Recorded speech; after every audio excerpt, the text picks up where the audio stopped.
High atop a crumbling pyramid, a king prepares to spill his own blood under a starlit sky. This is not a scene from a movie, but a real ritual from a lost world.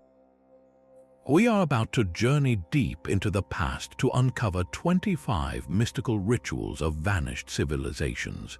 You will witness the secret ceremonies that entire societies were built upon, from the bloodletting of the Maya to the mysterious rites of the Minoans.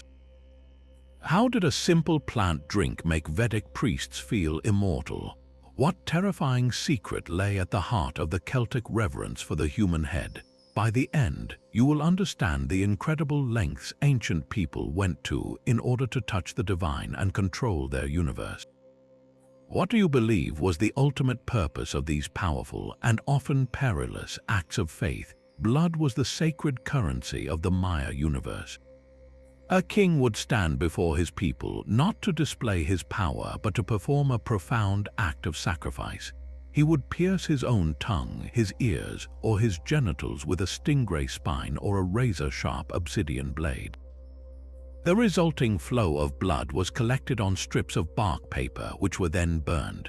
The rising smoke was not seen as mere vapor.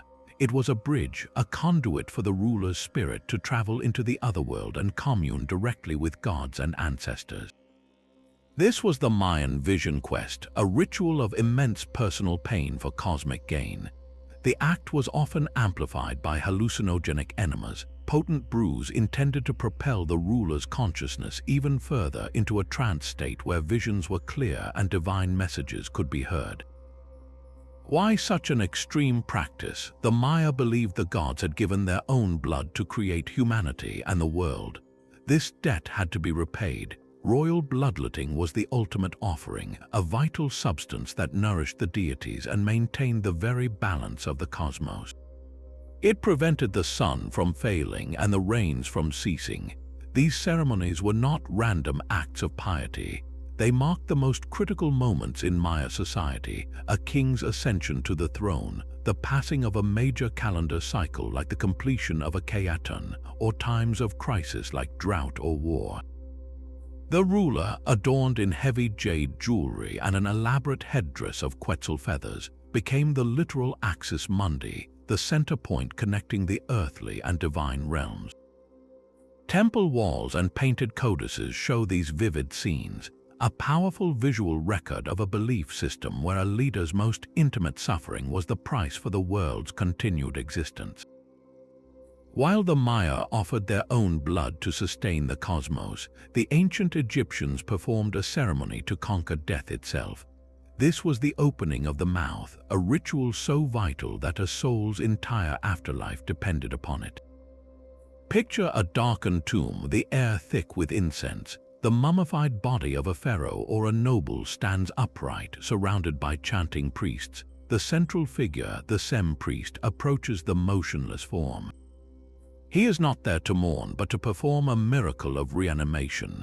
In his hand, he holds a curious, forked blade known as the Peseshkef knife. This was not a weapon, but a divine instrument. The priest would gently touch this blade to the mouth, the eyes, the ears, and the nose of the mummy.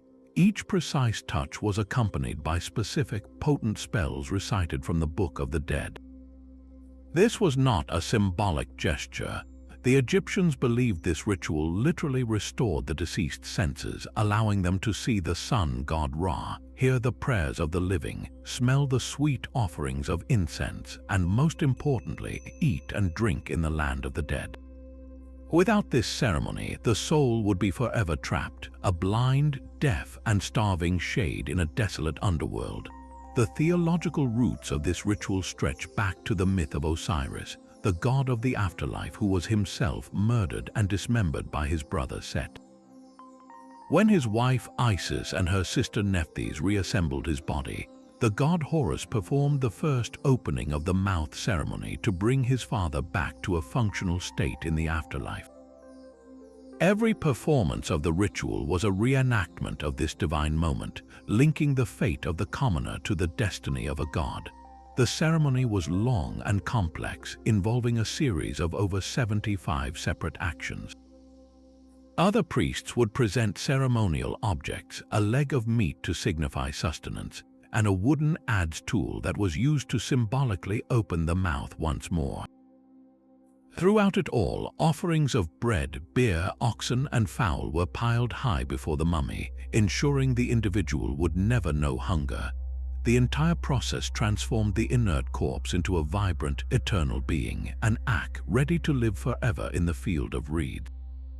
This profound belief in a tangible, sensory afterlife drove the Egyptians to incredible lengths, preserving the body through mummification and preserving the ritual in vivid tomb paintings, all to ensure that the final journey did not end in darkness and silence, but in a world reborn. Far from the sun-baked pyramids and darkened tombs, an entirely different kind of magic thrived in the misty oak forests of ancient Europe. The Celts saw the divine not in grand stone structures, but in the living, breathing world around them, and their druid priests performed rituals of profound botanical power. The most sacred of these was the harvesting of mistletoe. According to the Roman historian Pliny the Elder, this was no simple gathering of plants. It was a ceremony of immense precision and reverence, timed to a specific phase of the moon. A single druid priest clad in a spotless white robe would approach a mighty oak tree that hosted a growing bundle of mistletoe high in its branches. He would not climb with iron tools, for iron was considered profane. Instead, he carried a ritual sickle crafted from gleaming gold. With great care, he would ascend the sacred oak and with the golden blade sever the mistletoe. The most critical part came next. Other priests standing below would spread out a pure white cloth, catching the falling plant before it could be defiled by touching the earth. This act preserved its sacred essence, its magical power intact. To the Celts, mistletoe was a plant of paradox and wonder. It grew without roots, a vibrant green sphere in the bare branches of a dormant winter oak, a clear sign of life persisting in the season of death. They saw it as a direct gift from the gods, a symbol of pure vitality. It was believed to be a universal antidote, a powerful healing agent that could cure illnesses, make barren animals fertile, and even act as a charm against all evil and misfortune. The ceremony did not end with the harvest. The successful retrieval of the mistletoe was followed by a grand sacrifice of 2 white bulls, their color symbolizing purity and their immense strength representing the bounty the community hoped to receive. As the animals were offered, the druids would lead the entire community in prayers for the land's fertility and the people's prosperity, believing the mistletoe's captured magic would now bless their fields, their livestock, and their families. This ritual reveals a worldview where humanity was in a direct, reciprocal relationship with nature. The forest was their temple, the oak their altar, and a simple, rootless plant was the key to unlocking divine favor. What other secrets of the natural world did these ancient priests believe they could harness? A charging bull represents raw, untamed power, a force that could easily shatter bone and end a life in an instant. Yet, in the heart of the Minoan palace of Knossos, this very force was not just confronted but choreographed into one of history's most breathtaking rituals, the bull leaping ceremony. Imagine the scene in the central court, a packed audience watching as a massive bull was released into the arena. Young men and women, lithe and nearly naked, awaited its charge. This was not a chaotic struggle for survival. It was a highly stylized performance, a dance with death that required immense precision, strength, and courage. As the bull thundered forward, one acrobat would seize its horns, using the animal's own violent head toss to propel themselves into a somersault over its back, where a second participant waited to catch them and guide them to a safe landing. Every movement was a calculated risk in a performance that blurred the line between sport, ritual, and art. The bull itself was far more than a simple animal. In Minoan religion, it was a potent symbol of masculine divinity, a creature so powerful it was likely associated with their version of the god Poseidon, the earth shaker. To successfully leap over such a sacred beast was to symbolically master the forces of nature and channel divine power. This was not an act for commoners. The participants were almost certainly from the elite classes, and their successful performance was a public rite of passage, proving their worth, their agility, and their favor with the gods. It reinforced the social hierarchy by demonstrating that the ruling class possessed the literal grace and bravery to commune with the divine. Our entire understanding of this ritual comes from stunning archaeological finds. Vibrant frescoes from the walls of Knossos depict the action in frozen detail, showing the acrobats in mid-vault, their bodies arched gracefully over the bull's back. Small seal stones, used to stamp impressions into clay, carry similar intricate carvings, proving the ceremony's cultural importance. But these silent artifacts have sparked a lively and ongoing debate. Was this purely a ceremonial display of human skill, or did it culminate in the sacrifice of the bull, its life offered to the gods after its role in the sacred drama was complete? The evidence is ambiguous, allowing us to envision it as both a breathtaking spectator event and a profound religious act. The techniques these ancient athletes used remain a mystery. Did they truly grip the horns for that initial launch, or was it a different kind of acrobatic feint? The frescoes suggest a sequence of events, a three-part act of approach, vault, and dismount that required perfect teamwork and timing. This was not a display of brute force against the animal, but an incredible demonstration of harmony with it, a fleeting moment where human courage and animal power created something transcendent.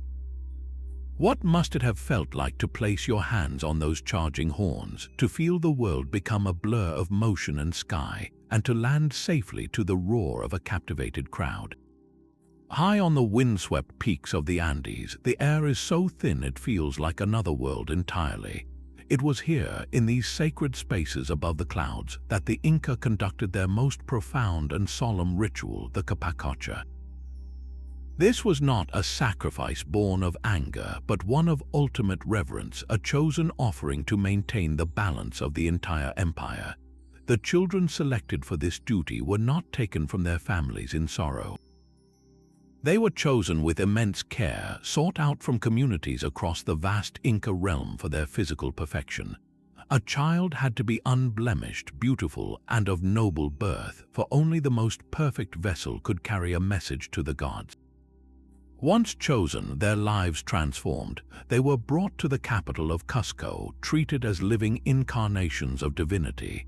For months, they were honored and feasted, their every need attended to by priests and priestesses. They were given the finest foods, dressed in exquisite textiles, and adorned with tiny, precious figurines of gold, silver, and spondylus shell. This was a period of purification and celebration, elevating the children to a sacred status before their final journey. The purpose of this immense undertaking was deeply woven into the Inca worldview. They believed the cosmos was a fragile system that required constant nourishment from humanity. The sun god Inti and the creator god Viracocha needed to be appeased to ensure the sun would rise, the rains would fall, and the earth would remain stable. A capacocha offering was the ultimate act of reciprocity, a direct intervention to prevent disasters like earthquakes, volcanic eruptions, and devastating droughts. It was a transaction of cosmic scale, a perfect life given to sustain the lives of millions across the empire. The culmination of the ritual was a long, ceremonial pilgrimage. The honored children, along with a retinue of priests, would travel for weeks along the elaborate Inca road system, climbing higher and higher into the mountains. At the chosen summit, a ceremonial platform was prepared. Here, in the bitter cold, the final acts of devotion were carried out. The children were given generous amounts of chicha, a fermented corn beer, to ease their passage into unconsciousness. They chewed coca leaves, which alleviated the symptoms of altitude sickness and hunger. In their final moments, they were often placed in a seated, sleeping position, and some archaeological evidence suggests a swift, final blow to the head may have been administered to spare them prolonged suffering. They did not die in the way we understand it. The Inca believed they were being put into an eternal sleep, their perfect spirits becoming divine messengers who would reside with the gods forever, eternally advocating for the well-being of the Inca people. The silent, frozen mummies discovered on peaks like Lulaloco and Ampoto are a breathtaking and poignant testament to this belief. These children, their bodies and offerings preserved for 500 years by the ice, were found with their heads resting on their knees as if in a deep, eternal slumber. They are the ultimate symbol of a civilization's profound faith, a faith so powerful it sent its most precious members on a one-way journey into the sky to ensure the world below would continue to turn.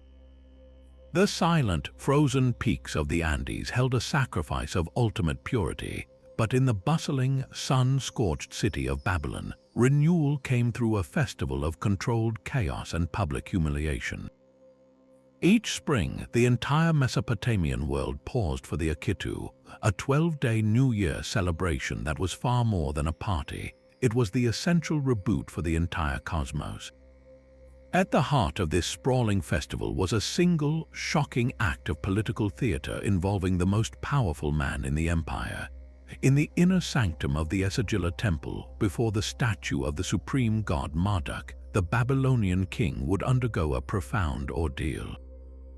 The high priest, acting as the god's mortal representative, would approach the monarch.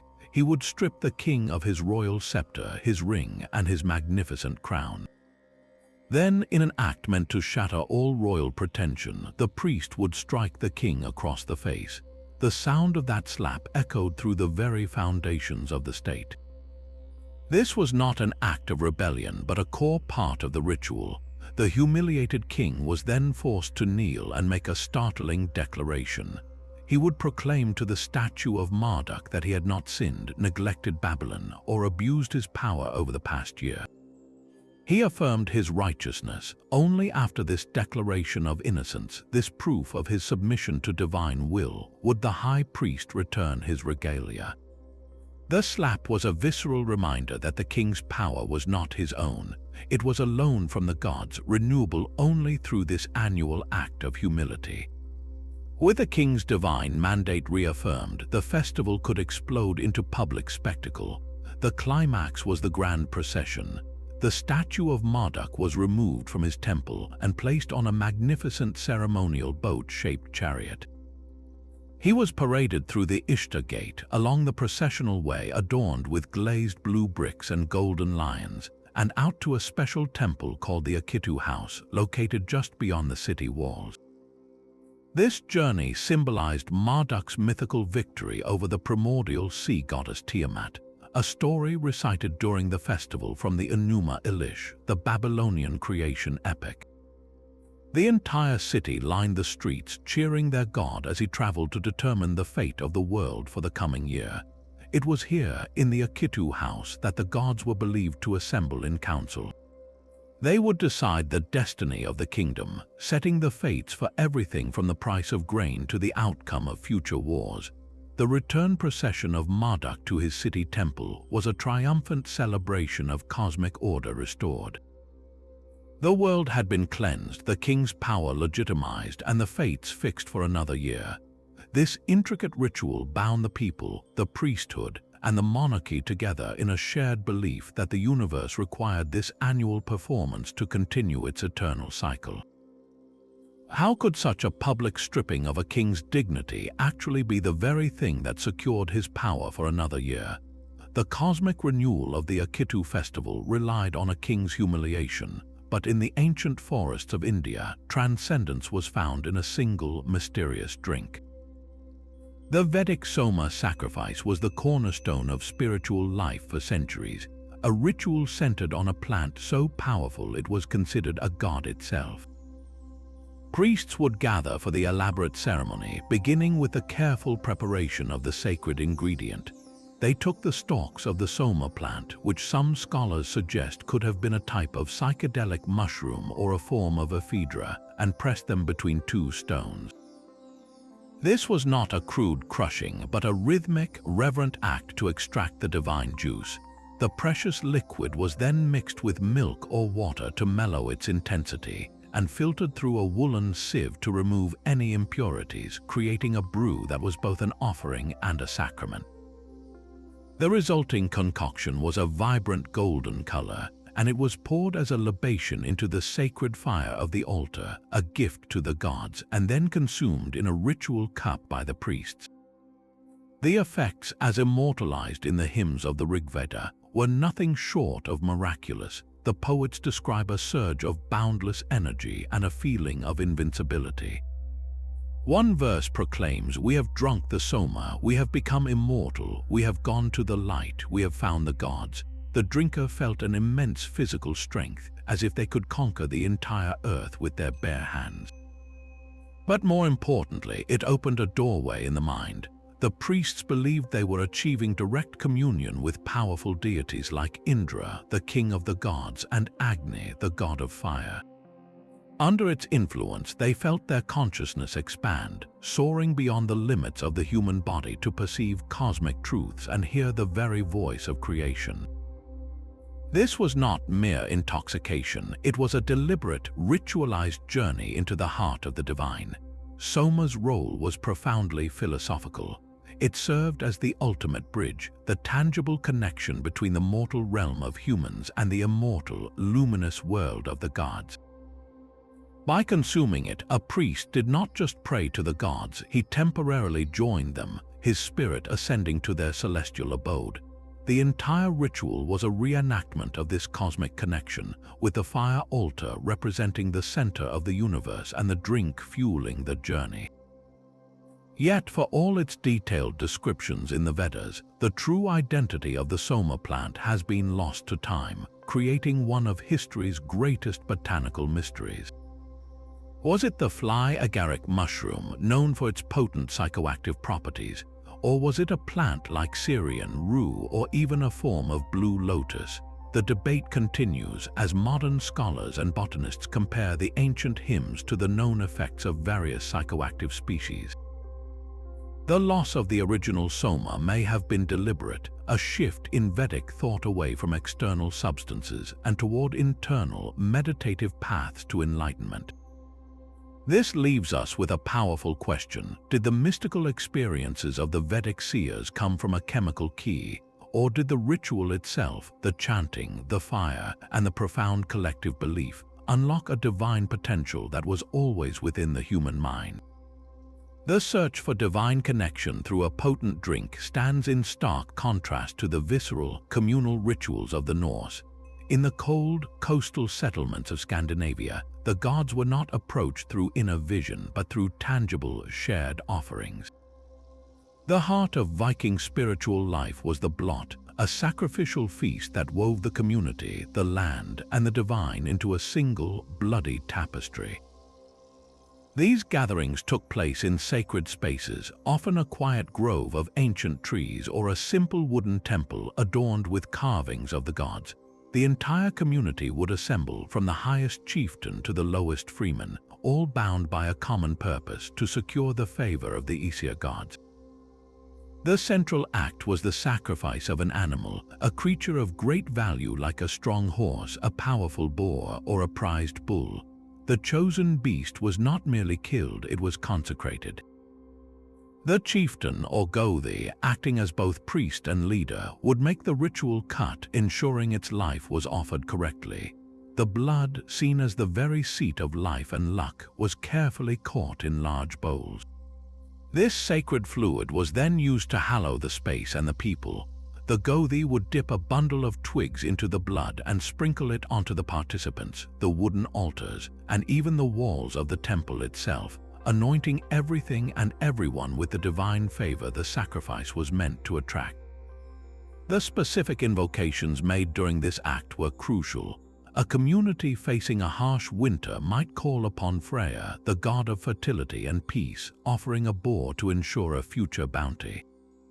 Warriors preparing for a raid would direct their pleas to Odin, the All-Father, for strategic wisdom, or to the mighty Thor for raw strength and protection in the coming battle. Each deity had their domain, and the blot was the direct channel through which mortal needs were communicated, but the ritual did not end with the offering. The slaughtered animal was then butchered and cooked in great cauldrons. Its meat became the centerpiece of a massive communal feast. This shared meal was as vital as the sacrifice itself. By eating the consecrated flesh, every person present was physically internalizing the blessing, strengthening their individual connection to the gods, and just as importantly, reinforcing the social bonds that held their society together. In the flickering firelight of the longhouse, surrounded by the sounds of laughter and storytelling, the Norse truly felt the presence of their gods. The success of a harvest, the outcome of a voyage, the very luck of the community, all were believed to hinge on this profound act of giving and receiving, where the line between a sacred offering and a celebratory dinner completely disappeared. While the Norse gathered to feast on consecrated meat, a different kind of communion was happening on the other side of the world, one of profound and silent solitude. For a young Aboriginal Australian, the walkabout was a rite of passage that defined their entire existence.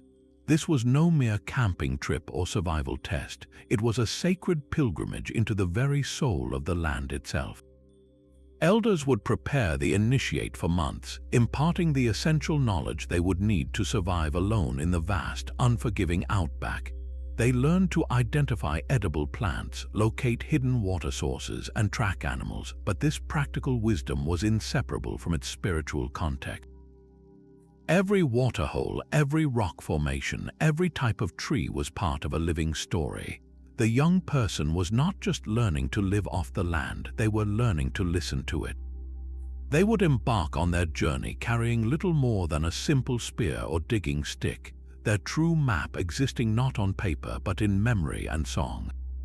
Their path was guided by the songlines, invisible dreaming tracks that weave across the entire Australian continent like a celestial spiderweb. These are not just trails, but the literal routes traveled by the ancestral creator beings during the dream time, the epoch of creation. As the initiate walked, they would sing the ancient songs associated with each landmark, the melodies and rhythms describing how a particular hill was formed by the kangaroo man or how a river was created by the rainbow serpent. By singing these songs while walking the land, they were not merely recalling a story, they were actively participating in it, reanimating the creation and maintaining the world's spiritual vitality. The entire journey was a deep, immersive education. They would encounter ancient rock art galleries, paintings and carvings that were not just art but sacred texts depicting the laws and stories of the Dreamtime. In the immense silence of the desert, under a blanket of stars unseen by most of the world, the initiate would experience visions and gain a personal understanding of their totem, the ancestral spirit that connected them to a specific creature and a specific part of the creation story. This solitary trek could last for months, a period of intense physical and spiritual trial that transformed a boy into a man or a girl into a woman. The return to the community was a moment of immense significance. They did not come back as the child who had left. They returned as a full member of the tribe, an adult who now carried the sacred songs and stories within them, a person who had walked with the ancestors and found their own indelible place in the timeless cosmos of the Dreamtime. The profound solitude of the Australian walkabout stands in stark opposition to the crowded, contentious rituals of another seafaring people. Ancient Carthage has been shadowed for millennia by accusations of its most terrifying practice, the sacrifice of children to the god Baal Hammon. Greek and Roman historians wrote with horror of a bronze statue, its arms outstretched and its hands tilted downward. They described how infants were placed into these metallic arms, rolling down into a pit of roaring fire below, while priests played relentless drums and shrill flutes to mask the sound of any cries. This image of the god Moloch, a name now synonymous with unspeakable cruelty, has defined Carthage in the popular imagination for centuries. But is this the full story, or a case of history written by its most bitter enemies? The truth lies buried in a place called the Tophet, a sacred precinct on the outskirts of the ancient city. Here, archaeologists have unearthed a deeply sobering sight, row upon row of small ceramic urns.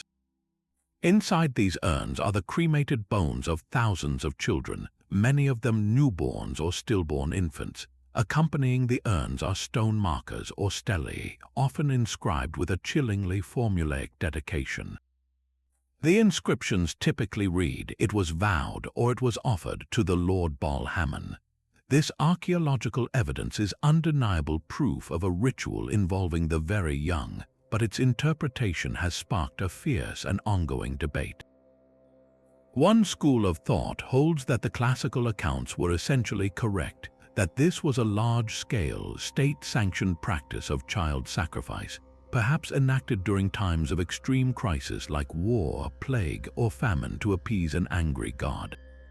The other argues that the Tophet was simply a sacred cemetery for children who died of natural causes, and that the votive language on the stelae was a way for grieving parents to consecrate their lost little ones to the divine. The bones themselves offer a complex clue. Analysis shows that a majority of the remains are from infants under 3 months old, an age of very high natural mortality in the ancient world.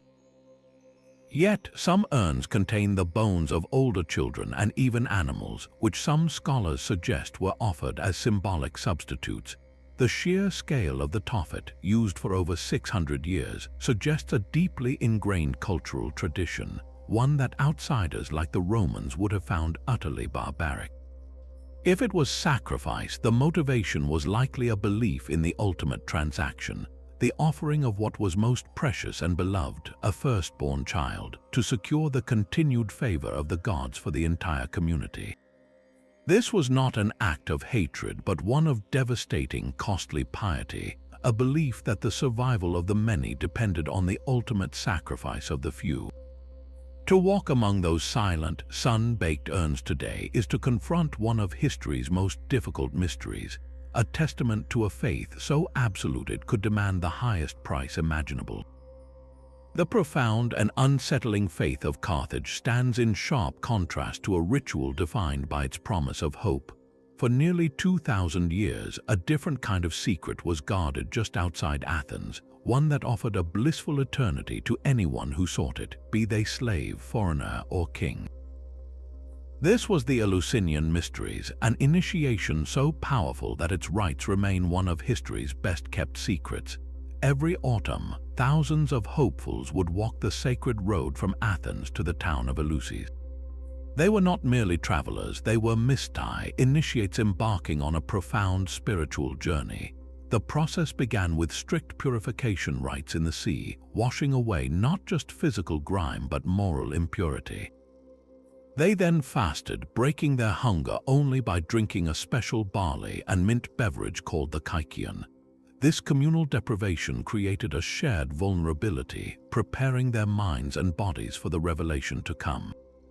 The heart of the mysteries was a sacred drama, a reenactment of the most poignant story in the Greek canon.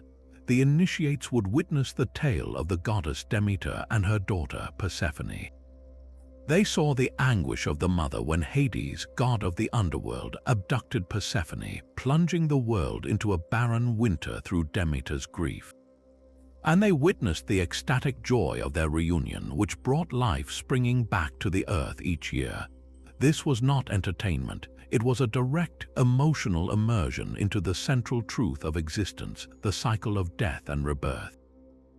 By experiencing the goddess's despair and her ultimate joy, the initiates were shown that just as the seed dies in the earth to be reborn as a plant, so too did the human soul descend into the underworld only to be reunited with the divine in a blessed afterlife.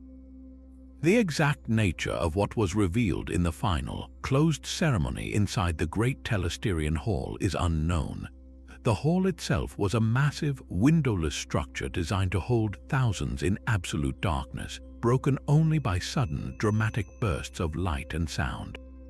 Some scholars suggest a powerful psychoactive agent might have been present in the kykeon drink, triggering visions.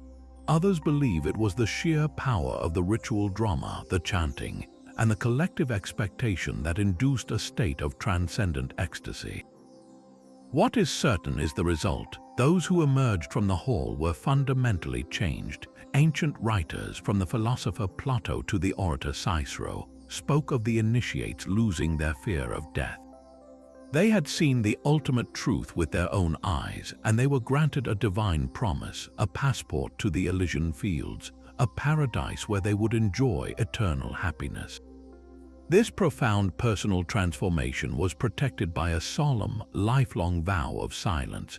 To reveal the secrets of Eleusis was a capital offense, a crime against the gods and the state. This oath was so effective that despite the ritual running for centuries and initiating countless individuals, its core mysteries died with the last ancient priest.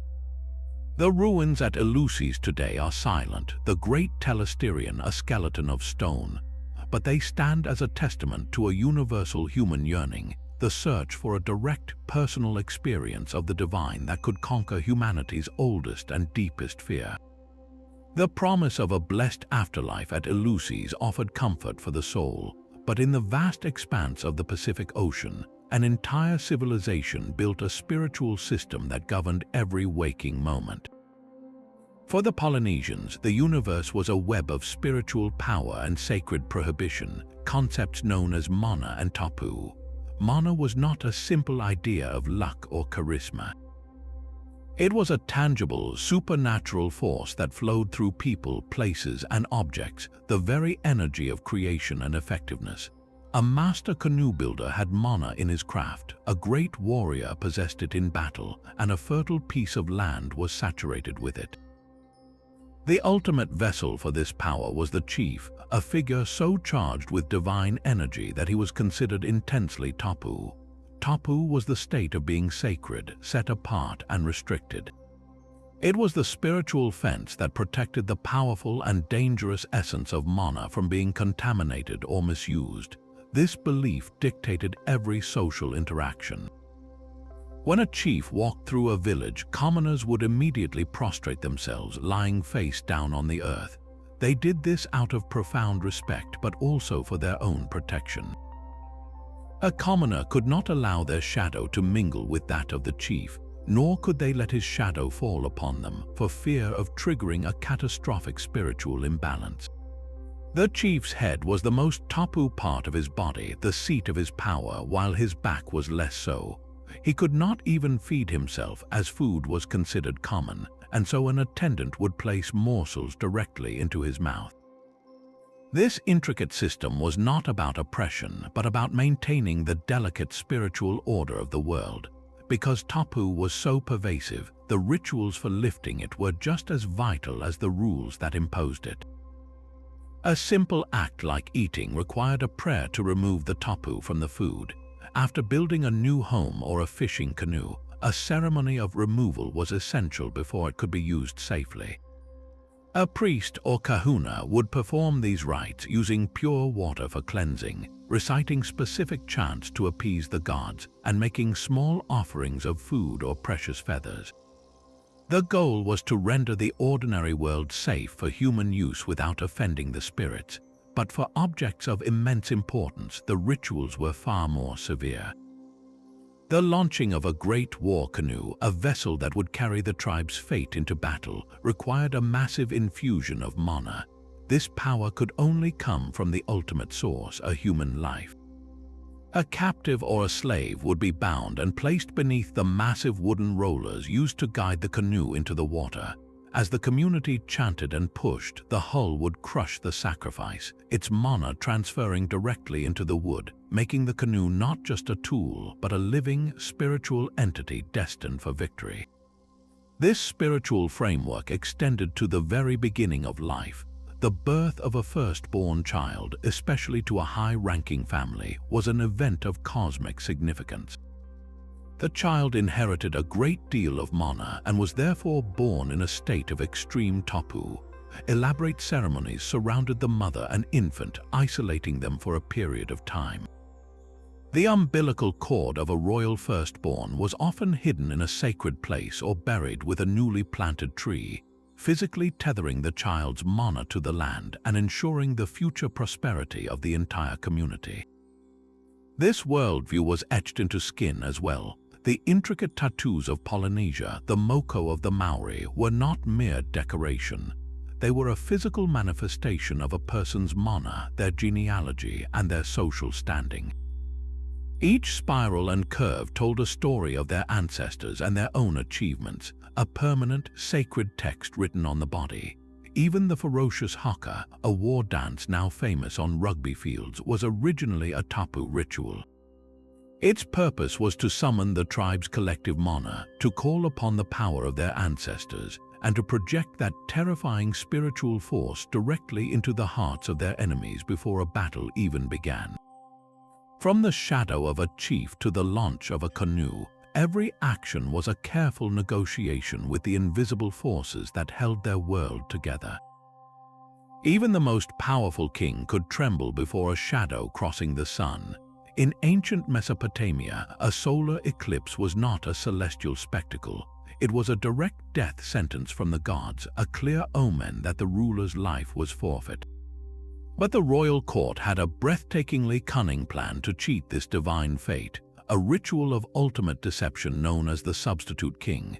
When court astrologers, who meticulously tracked the heavens on their clay tablets, predicted such a dire event, the entire machinery of the state would swing into a secret, macabre operation. They would scour the land for a suitable stand-in, often a mentally ill man, a condemned criminal, or a simple commoner plucked from obscurity. This unlucky individual was not chosen for his wisdom or strength, but for his expendability. He was brought to the palace and, in a surreal ceremony, dressed in the king's own royal robes. The royal scepter was placed in his hand, the heavy crown set upon his head.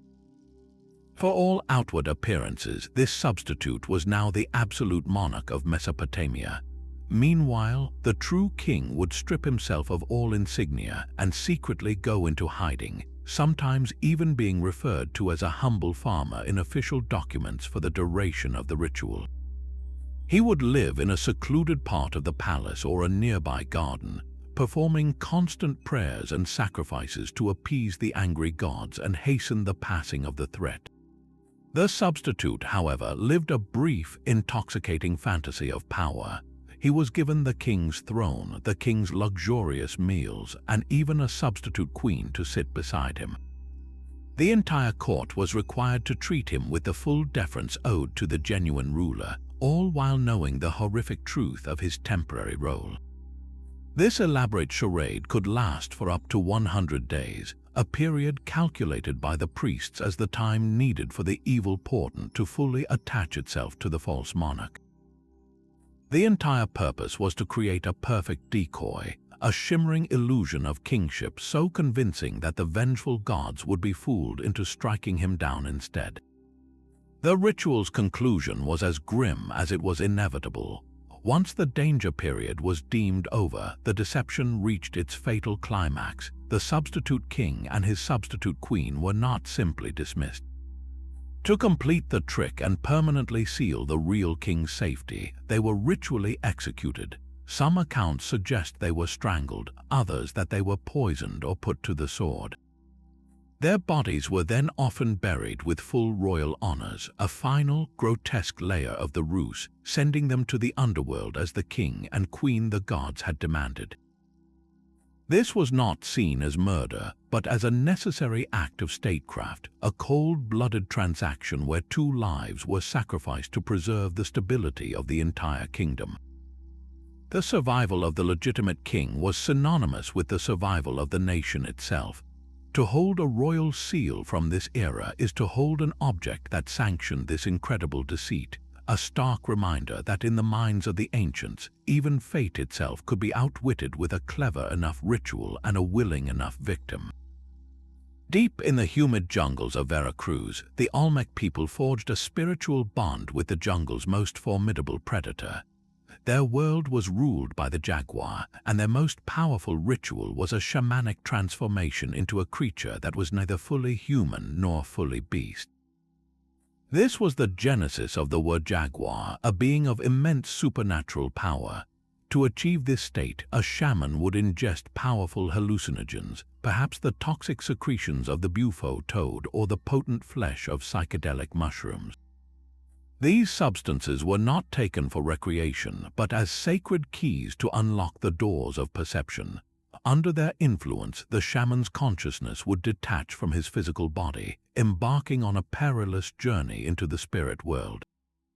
He would feel his own form shifting and changing, his senses sharpening to a preternatural degree. In his mind, he was no longer a man but a jaguar man, a being who could move with silent grace through the unseen realms.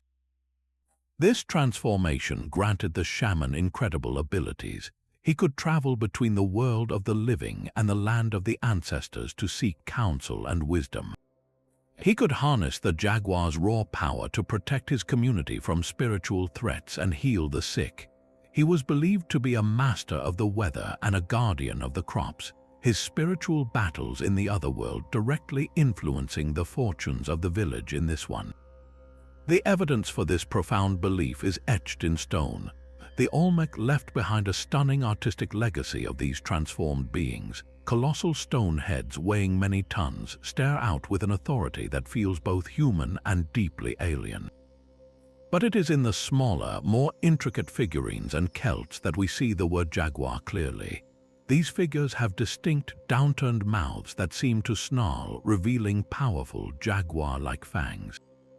Their eyes are heavy-lidded and almond-shaped, a hybrid of human and feline features frozen in a permanent state of supernatural awareness. These were not portraits of gods or monsters, but depictions of the shaman himself in his ultimate state of power, a tangible record of a successful spiritual journey. The ritual was a cornerstone of Olmec society, establishing the shaman as the essential intermediary between his people and the forces that governed their lives.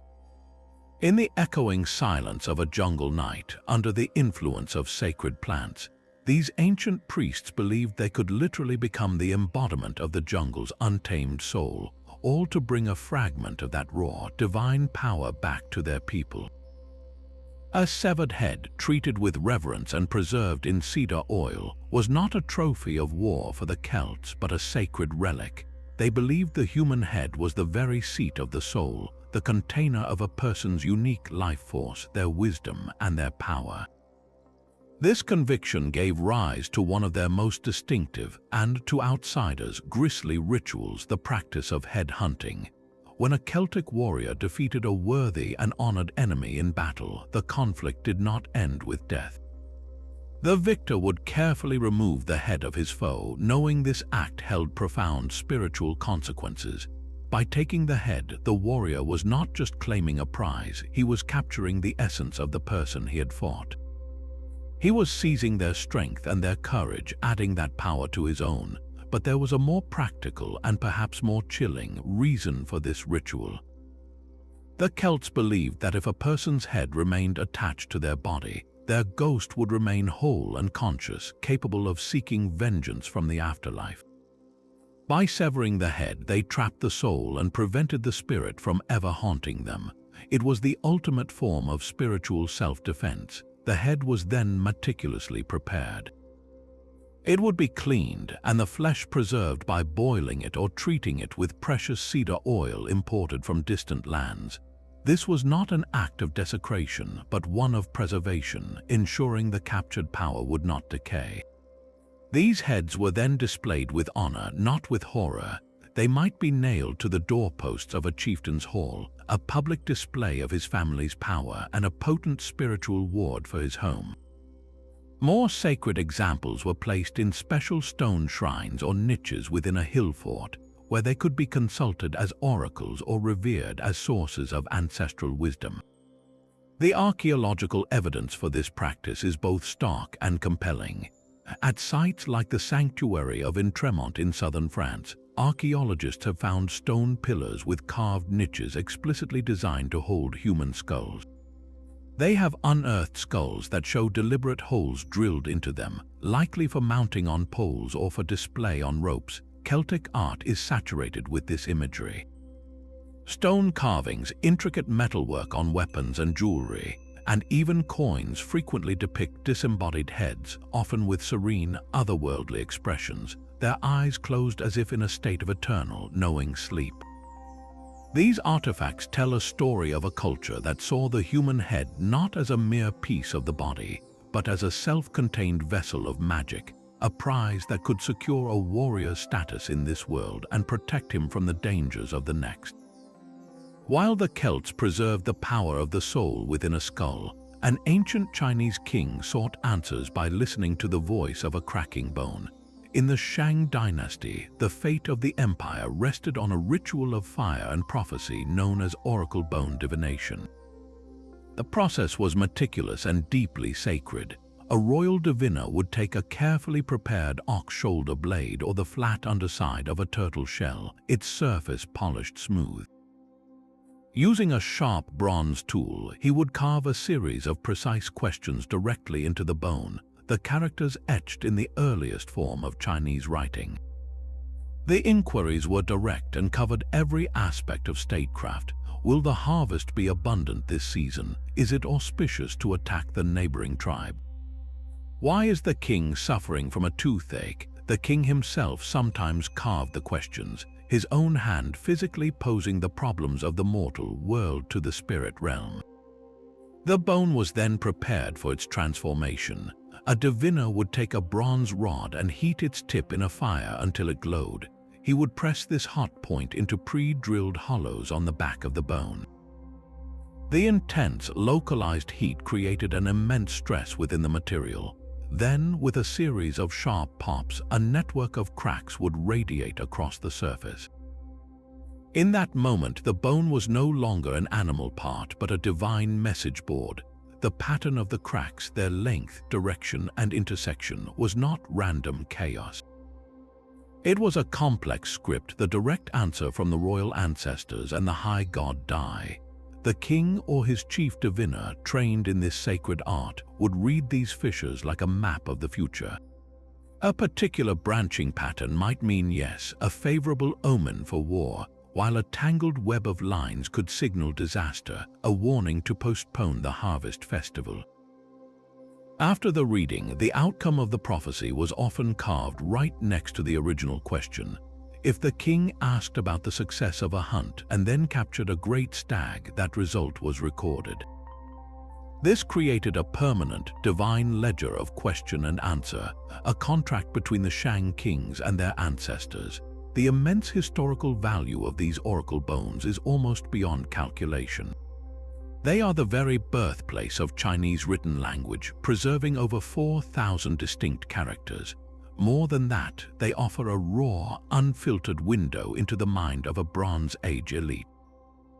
We can read their anxieties about rainfall, their fears of illness, and their strategic calculations for war, all captured in the moment a bone spoke. These artifacts are not just relics, they are the first drafts of history written in fire and answered by the gods. What profound responsibility must the diviner have felt, knowing that the fate of his civilization hinged on his ability to interpret the whispers from a crackling shell. Beneath the bustling streets of ancient Rome, in cramped, windowless chambers called Mithria, initiates gathered in secrecy around a singular, powerful image.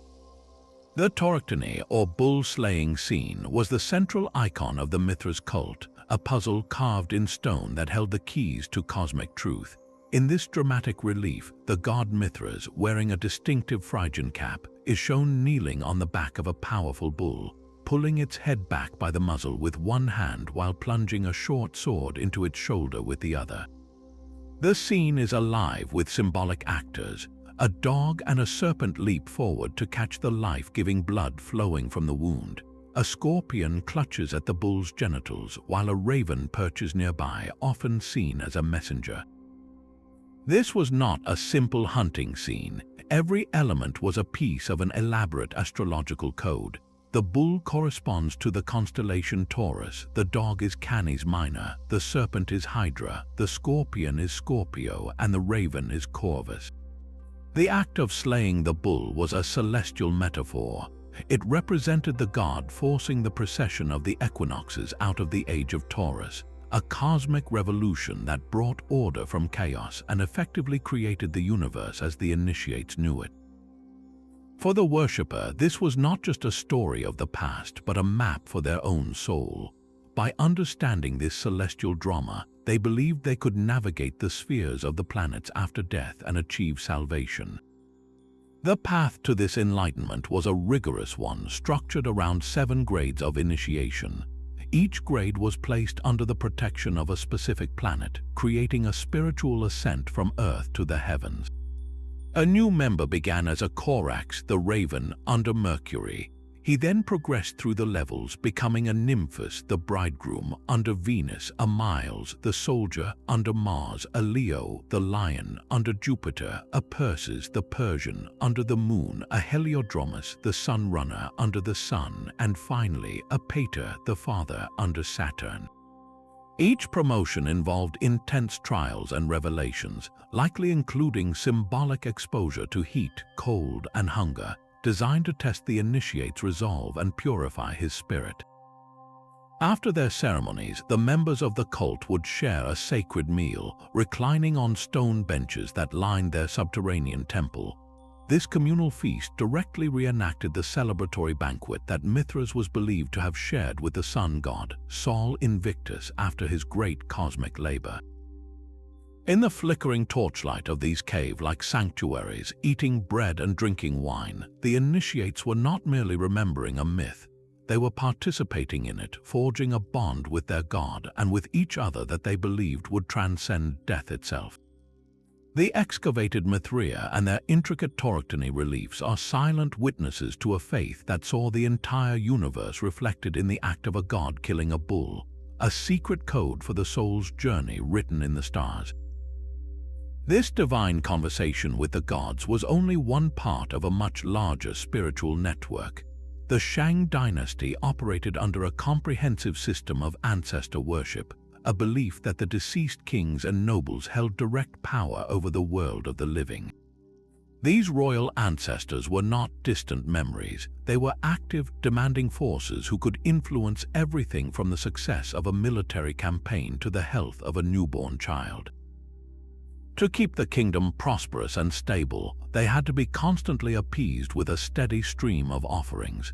The king himself served as the chief intermediary, the only person with the authority to communicate directly with this powerful spiritual bureaucracy. His role as high priest was as critical as his role as commander-in-chief. Grand ancestral temples, complex structures with multiple halls and altars, formed the sacred heart of every major city. Inside these halls, the air would have been thick with the scent of millet wine and roasting meat. The rituals followed a precise, unbreakable schedule, a ceremonial calendar that dictated which ancestor received offerings on which day. The quantities were staggering. Records speak of hundreds of cattle, thousands of jars of wine, and piles of millet cakes being presented in a single ceremony. These were not quiet prayers, they were lavish, state-funded banquets for the dead, designed to keep the ancestors content and favorably disposed toward their living descendants.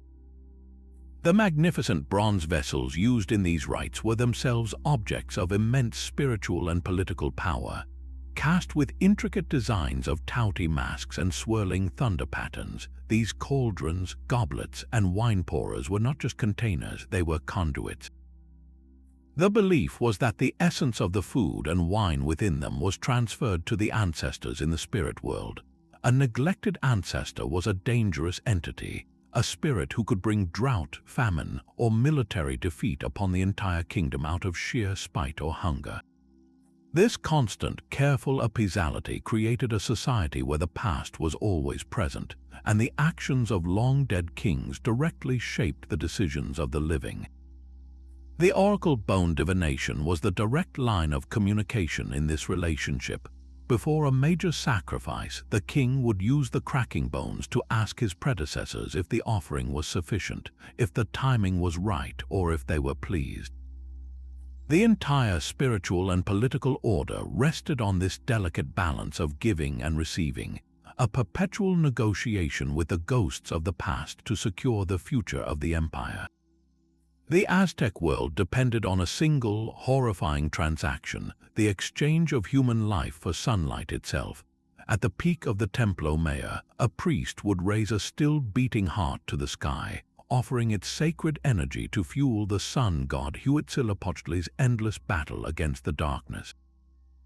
This was not an act of cruelty, but one of cosmic desperation. The Aztecs believed the universe was perpetually on the brink of collapse, and only the most potent life force, the tonally found in human blood and hearts, could sustain the sun on its daily journey. Without this constant nourishment, the sun would fail, and the world would be plunged into eternal night. This belief gave rise to the Flowery Wars, conflicts specifically engineered not for territory but for captives. These were ceremonial battles where the primary objective was to take prisoners of war alive, men who would then become honored vessels of this sacred energy. The sacrifice itself was a public spectacle of immense spiritual significance. The captive, often a warrior who had fought bravely, was treated as a divine embodiment before his death. He would be painted with chalk and adorned with feathers, transformed into a living offering, an ixipla. After his heart was extracted, the body was not simply discarded. It was rolled down the steep steps of the pyramid, a cascade of spent divinity. What happened next is the most challenging aspect for modern understanding. The body was carefully butchered. The limbs were taken and ritually prepared, cooked with maize and chili in a large ceremonial stew. These portions were then distributed in a sacred meal. The warrior who had captured the victim would often consume a piece, believing he was absorbing the courage and sacred power of the man he had defeated. Nobles and other elite members of the community would also partake. This was not about hunger, but about communion. By consuming the flesh, they were recycling that vital tonally back into their community, completing a cycle of energy that began with the sun and ended with the strengthening of Aztec society. The great stone carvings at the Templo Mayor and the vivid, if unsettling, illustrations in codices like the Florentine Codex show these rituals in stark detail. They depict the priests in their regalia, the expectant crowds, and the solemnity of the act. To dismiss this as simple barbarism is to miss the profound, if terrifying, logic behind it. In the Aztec mind, they were feeding a god to save the world, and in consuming the sacrifice, they were ensuring that the life given was not wasted, but transformed into a shield against the apocalyptic void. How far would you go, believing that the survival of everything you knew depended on such a fearsome act of faith? While the Aztecs sought to heal the cosmos through a beating heart, the ancient Greeks pursued a more intimate form of healing, one that unfolded in the quiet of the night within the mind of the sufferer. At the heart of this practice were the Asclepiae, healing sanctuaries dedicated to Asclepius, the god of medicine, where the sick and desperate came not for a physician's prescription, but for a divine dream. The journey to a cure was a ritual in itself. A supplicant would first undergo days of purification, bathing in sacred springs and making offerings of cakes or small clay models of their afflicted body parts. They would then present a sacrifice, often a rooster, at the god's altar, hoping to gain his favor. The climax of the ritual was the night spent in the abaton, a long, enclosed hall where only the sick and the temple priests were permitted. Here, in the hushed darkness, they would lie on simple pallets called clines, the same word for a couch used for dining or sleeping, and await the god's visitation. It was believed that during this incubated sleep, Asclepius himself would come. He might appear as a benevolent, bearded figure, or his sacred, non-venomous snakes might slither through the hall, their touch considered healing. In the dream, the god would perform a miraculous procedure, perhaps surgically removing a growth or simply touching the afflicted area. Other times, he would offer a clear prescription for a herbal remedy or a change in lifestyle to be followed upon waking. The proof of these divine interventions was carved in stone for all to see. The sanctuary at Epidaurus is covered with stelae detailing these incredible cures. One inscription tells of a man named Ambrosia who was blind in one eye. In her dream, the god opened her blind eye and poured a potion into it. When she awoke, she could see. Another records a man with a parasitic leech inside his mouth. Asclepius appeared, cut open his chest with a knife, removed the leech, and then stitched him back up. The man walked away healed. These accounts, a blend of the psychological and the seemingly miraculous, suggest a profound understanding of the mind-body connection. The entire process, from the arduous journey to the suggestive power of the sanctuary environment, primed the supplicant for a powerful, self-healing visionary experience. The god's serpent-entwined staff, which remains a symbol of medicine to this day, was not just an emblem. In the silent abaton, it was a promise that healing could slither from the world of dreams into the realm of the waking body. The king's ascent of the ziggurat was a climb into the divine. At the summit, in a chamber reserved for the gods, he would participate in the most intimate of rituals, the sacred marriage, a ceremony that bound the fate of his entire kingdom to a single symbolic act. He was no longer merely a mortal ruler, but the shepherd god Dumuzi, and he was there to unite with the goddess Inanna herself, embodied by the city's high priestess. This was not a political alliance, but a cosmic one, a physical enactment believed to channel the creative forces of the universe directly into the land. Cuneiform hymns describe the event in vivid, poetic language, speaking of the goddess' beauty and the king's strength, their union celebrated as the catalyst for all life. The ritual was a profound piece of spiritual technology, designed to guarantee the annual flooding of the Tigris and Euphrates rivers, the very lifeblood of Mesopotamian civilization. Without that predictable surge of water and silt, the crops would fail and the society would collapse. The sacred marriage was performed to ensure that the rivers would swell, the fields would become fertile, and the harvest would be abundant enough to feed every citizen. The king's legitimacy was forged in this ritual. By becoming the consort of the goddess, he proved his divine right to rule, demonstrating that he alone could bridge the gap between heaven and earth.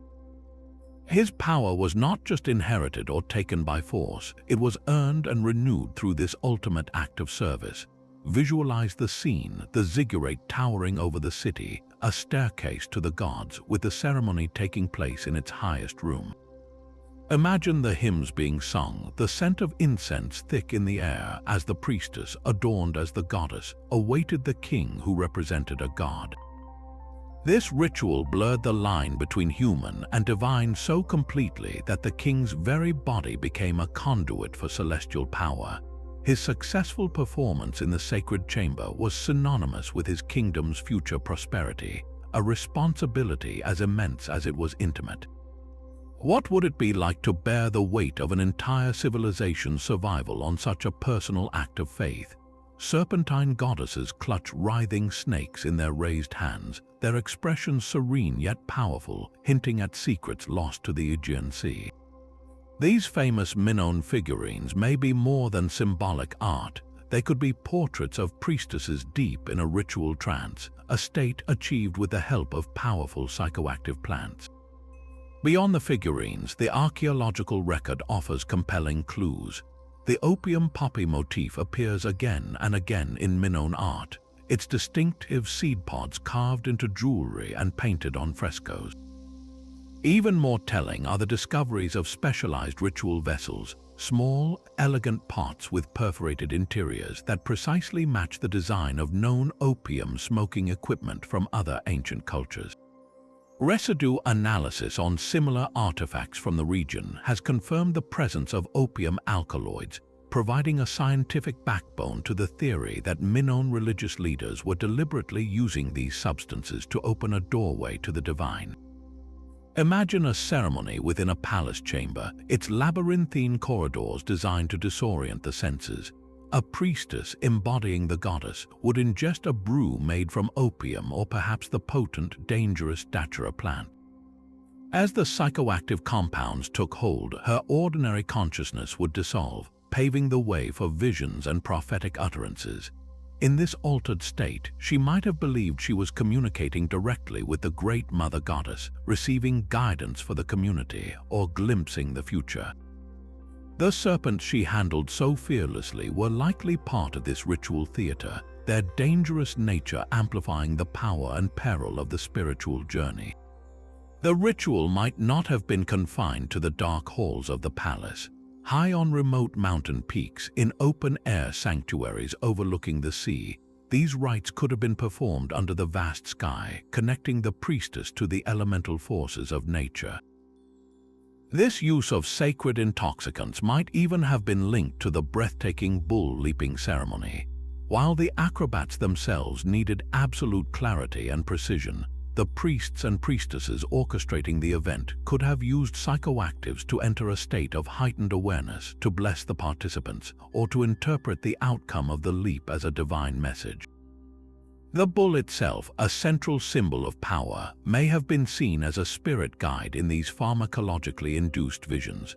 The Minoans, it seems, understood that the path to the gods did not always require a physical climb to a summit, but could be found through a deliberate journey inward, guided by the sacred chemistry of the natural world. What profound truths did these ancient seekers believe they could only find on the other side of a psychedelic veil? High on a remote, windswept hill stands a circular, open-air tower, its purpose as stark as its architecture. For the Zoroastrians, death brought not sorrow, but a profound spiritual problem. They revered the earth, fire, and water as sacred, pure elements, and a corpse was considered the ultimate source of contamination. To bury a body would defile the earth, to burn it would pollute the fire, and to submerge it would poison the water. The only solution was a structure known as the dakma, or Tower of Silence. Here the body was laid bare to the sky, exposed to the cleansing power of the sun and the swift work of vultures. These birds were not seen as gruesome scavengers, but as divine agents of purification, consuming the corruptible flesh and releasing the soul to continue its celestial journey. The ritual was handled with meticulous care by specialized priests called nacelers, who would wash the body and carry it in a solemn procession to the tower, ensuring no living person beyond the bearers ever touched the unclean remains. This was not a denial of death, but a final act of environmental and spiritual hygiene, a way to return the physical shell to the cycle of nature without tainting the sacred world of the living. Far to the east, in the thin air of the Himalayas, a similar practice was born from a very different philosophy. Tibetan Buddhists performed the jeta, or sky burial, as a last great act of generosity. They saw the body after death as an empty vessel, a temporary shell the soul had abandoned. To cling to it through burial or to destroy it with fire was an act of attachment, a hindrance to the soul's progress. Instead, the body was offered back to nature in the most direct way possible, given as alms to the birds. The ritual was a deeply communal and spiritual event. A Rogyapa, or body breaker, would dismember the corpse at a designated sky burial site, often a massive, flat stone high in the mountains. Monks would chant and pray for the deceased's safe passage as the vultures, considered dakinis or sky goddesses, descended. To be consumed quickly and completely was considered a blessing, a sign that the soul had moved on unburdened and that the physical form had performed one final, selfless act of charity, feeding other living creatures. Both traditions, though separated by vast distances and different theologies, arrived at the same powerful conclusion. They understood the body not as a monument to be preserved, but as a temporary gift, one whose final return to the natural world could be an act of profound purity or boundless compassion. In the silent flight of the vultures, these cultures saw not an end but a liberation. The thunderous echo of a solid rubber ball striking a stone wall was a sound that resonated with cosmic meaning. Across Mesoamerica, the ritual ball game was a profound spiritual drama played out on a grand scale. The court itself was a map of the universe, a long eye-shaped alleyway with sloping sides that represented the boundaries of the known world. The players, heavily padded with leather and wood to protect their hips and torsos, were not merely athletes but divine actors in a celestial play. They could not use their hands or feet, only their hips, knees, and elbows to propel the heavy ball, keeping it in constant motion as a representation of the sun or moon journeying across the sky. The goal was to drive the ball through a stone ring set high on the court's wall, an incredibly difficult feat that symbolized the heavenly body passing through a portal. Every bounce and every strike was a reenactment of the eternal struggle between the forces of light and darkness, life and death. The stakes of this sacred contest were unimaginably high. While many games were surely played for sport or political prestige, the most significant matches culminated in the ultimate offering. Ancient reliefs on the walls of courts like the Great Ball Court at Chichen Itza depict the grim aftermath, showing a player kneeling with his head severed, 7 streams of blood flowing from his neck like sacred rivers. In these ritual contests, the outcome may have been predetermined by priests, a divine script written in advance. The captain of the losing team, having embodied the forces of darkness, was often sacrificed, his life force given to nourish the gods and ensure the sun's victorious return at dawn. In some interpretations, it was the winning captain who achieved this ultimate honor, his victory making him the most worthy offering. His blood was the sacred payment that guaranteed the cosmic cycle would continue, that the sun would not falter in its path and plunge the world into endless night. Watching modern demonstrators play a version of the game today reveals its astonishing physical difficulty, a testament to the immense skill and spiritual dedication of those ancient players who competed not for a trophy, but for the very fate of the world. A colossal wicker figure towers over the gathered Gauls, its woven limbs filled with the muffled sounds of life. This terrifying image was recorded by Julius Caesar himself during his campaigns in the region, providing our sole written account of a ritual that has since become legendary. He described how the Druids constructed enormous cages from woven wood, filling them not just with cattle and other animals but also with living men. The entire structure was then set ablaze as a single, massive offering to their gods. The screams and the roaring fire were believed to be a powerful plea for divine intervention. Scholars have fiercely debated the truth of this story for centuries. Was it a factual report of a horrific, large-scale human sacrifice? Or was it a deliberate piece of Roman propaganda designed to paint the Celtic tribes as monstrous barbarians who needed to be civilized by conquest? Caesar had a clear political motive to exaggerate their brutality, and no archaeological evidence of such a structure has ever been found. Yet, other classical writers like Strabo also mention Druidic human sacrifice, lending some credence to the possibility that in times of existential crisis, such as a devastating plague or an impending invasion, the Druids might have felt compelled to make the ultimate offering. The theological reasoning behind such an act would have been one of sheer magnitude. A single sacrifice was powerful, but an entire community of living beings offered at once in a towering effigy represented a surge of spiritual energy, a desperate attempt to get the gods' attention and secure their favor on a massive scale. The visual impact alone would have been unforgettable, searing the ritual's power into the minds of every witness and reinforcing the Druids' absolute spiritual authority.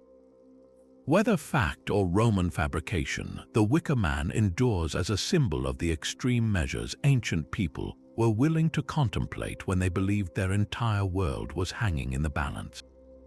From the blood of kings to the dreams of the sick, these 25 rituals form a breathtaking tapestry of human faith. We have journeyed across continents and millennia, from the silent peaks where Inca children slept to the roaring fires of the Wicker Man, from the cracking oracle bones of Shang kings to the sacred ball courts where life was traded for a sunrise. Each civilization, in its own unique and often startling way, built a bridge to the divine using the tools they had, their own bodies, potent plants, intricate symbols, and profound stories, all in an attempt to answer the same eternal questions. Why are we here? What happens when we die? How can we influence the forces that govern our world? These rituals were not fringe beliefs. They were the very operating systems for entire societies, the code that dictated the rhythm of the seasons, the legitimacy of kings, and the fate of the soul after death. They provided order in a chaotic universe, meaning in the face of suffering, and a connection to something far greater than any single individual. While some practices may seem unsettling or even terrifying through a modern lens, they were born from a deep, universal yearning for understanding and control. They remind us that our ancestors were not primitive but profoundly human, grappling with the same mysteries of existence that we still ponder today, just with a different set of answers. So, as we close this chapter on Lost Worlds, we leave you with a question to ponder. Among all these powerful acts of faith, which one resonates with you the most? Which ritual do you find the most fascinating, the most beautiful, or the most terrifying?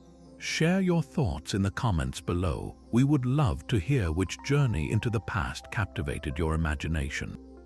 If you enjoyed this exploration into humanity's deepest mysteries, please help us continue the journey. Like this video, subscribe to the channel, and hit the notification bell so you never miss our next adventure into the hidden corners of history.